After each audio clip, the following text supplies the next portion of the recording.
से लोग मुझे ये पैगाम दिए कि किसी ने कुरान करीम के बारे में कुछ कह दिया है। मेरे अजीज दोस्तों और बुजुर्गों, इन लोगों के बारे में क्या कह सकते हैं? नाम वसीम होगा, ये नाम वसीम नहीं बल्कि इसको तो लईम पुकारना चाहिए, इसको तो लईम पुकारना चाहिए। और ये लोग वो लोग हैं जो फिरका परस्ती को इजाफा करना चाहती है। ये वो लोग हैं जो हमारी सफों में इंतशार को बर्पा करना चाहती है। ये वो लोग हैं हमारे इख्तलाफात को और फरोग देना चाहते हैं। जो लोग कुरान के बारे में इस तरह की बात कर रहे हैं, मैं तुमको लईम कहता हूं, मैं तुमको अबू जहल का जानशीन कहता हूं, मैं तुमको फिरौन का बेटा कहता हूं, मैं तुमको नमरूद की औलाद कहता हूं। अरे ओ कुरान, अगर शेर खुदा हजरत अली है जिनको असदुल्लाह कहा जाता है, क्या असदुल्लाह की मौजूदगी में कोई कलामुल्लाह में इजाफा या कमी कर सकता था? जिस अहले बैत के घर में कुरान करीम को नाजिल किया गया, आज तुम इस तरह की वाहियात बातें करते हो। इंशाअल्लाह ताला तुम बेइज्जत होगे और दुनिया देखेगी तुमको कि तुम्हारी बेइज्जती को, और तुम जिंदा जरूर रहोगे। इंशाअल्लाह तुम 130 साल जिंदा रहोगे, जल्दी नहीं जाओगे प्यारे, आराम से रहोगे। तुम देखोगे कि क्या होता है। मेरे अजीज दोस्तों और बुजुर्गों, मेरी आपसे एक और बात आप तक कहना था कि मजलिस के ताल्लुक से लोग हमको कहते हैं कि जहां हम लड़ते हैं वहां बीजेपी जीत जाती है। मेरे अजीज दोस्तों और बुजुर्गों, मैं उन लोगों से पूछना चाहता हूं, अमेठी में तो मेरा कैंडिडेट नहीं था, कैसे हार गए प्यारे वहां पर? हम तो नहीं थे वहां पर, हम तो नहीं थे। अच्छा, फिर समाजवादी पार्टी के बड़े बड़े परिवार के लोग हार गए, बड़े बड़े लोग हार गए, कन्नौज से हार गए, हारे ना, कन्नौज से हार गए। वो क्या मैं था यार? ओम प्रकाश साहब जाकर पढ़कर खूब कराए थे क्या? आप वहां पर हार गए। आप हारते हैं तो उसका कोई तस्करा नहीं होता।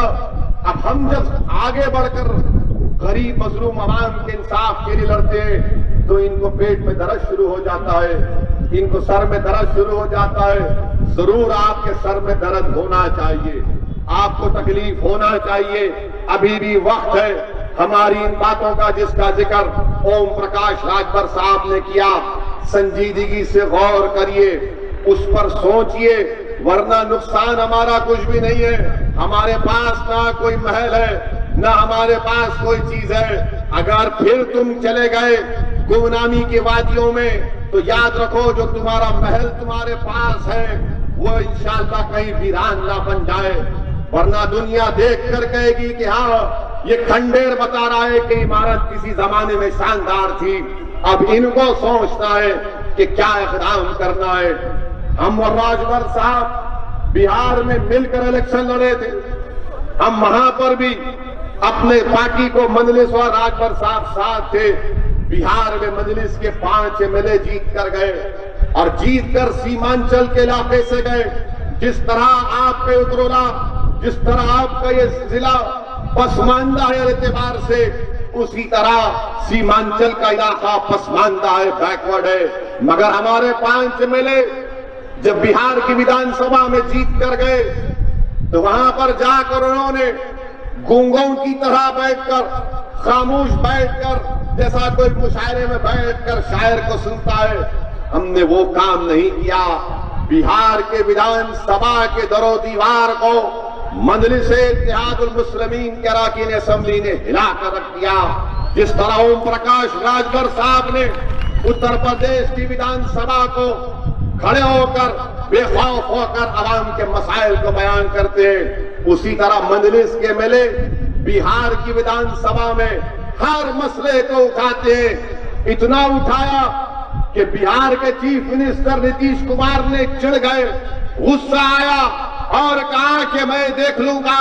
तो हम नीतीश कुमार से कहे कि आप क्या देखेंगे, अल्लाह हमारे को देखने वाला है, ऐसे चप्पन आकर चले गए। मगर बताने का मकसद ये कि आपके नुमाइंदे अगर इस संकल्प मोर्चा के तहत मजलिस और जनाब राजभर साहब की पार्टी के लोग एक बहुत बड़ी तादाद में इंशाअल्लाह अब कामयाब होकर जाएंगे। तो उत्तर प्रदेश की विधानसभा में खामोश नहीं बैठेंगे। उत्तरोला के इंसाफ के लिए डॉक्टर मन्नान लड़ेगा। उत्तरोला के इंसाफ के लिए डॉक्टर मन्नान जीतेगा। उत्तरोला के डेवलपमेंट के लिए डॉक्टर मन्नान हुकूमत वक्त से अपने मुतालिबात को मनवा लेगा। मेरे अजीज दोस्तों और बुजुर्गों, ये हमारा इत्तेहाद सिर्फ आने वाले विधानसभा इलेक्शन के लिए नहीं है, बल्कि आने वाले जिला परिषद के इलेक्शन के लिए भी है। और इंशाअल्लाह ताला अगर 2024 में पार्लियामेंट के इंतखाबात होंगे तो मजलिस और ओम प्रकाश राजभर साहब मिलकर पार्लियामेंट का चुनाव भी लड़ेंगे। और हमारी यह ख्वाहिश होगी कि ओम प्रकाश राजभर साहब के नुमाइंदे भारत की संसद में भी ये पीला और हरा झंडा लेकर आएंगे इंशाअल्लाह ताला। मेरे अजीज दोस्तों और बुजुर्गों, आपसे फिर से अपील कर रहा हूं, गुजारिश कर रहा हूं कि अपने के वोट का सही इस्तेमाल करिए। ये जो संकल्प मोर्चा बनाया गया है, इसकी सरपरस्ती करिए, इसके लिए दुआ करिए, इसको कामयाब करिए, मुल्क के संविधान को बचाइए। उत्तर प्रदेश में ये जो नाइंसाफी का दौर चल रहा है, उसका खात्मा करिए।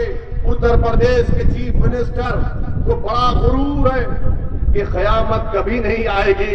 योगी जी, क़यामत आएगी इंशाअल्लाह ताला। एक सियासी क़यामत आइंदा साल आएगी और दुनिया की क़यामत तो आने वाली है, वो आपको सबको मालूम। मगर हम आज मिलकर काम करेंगे।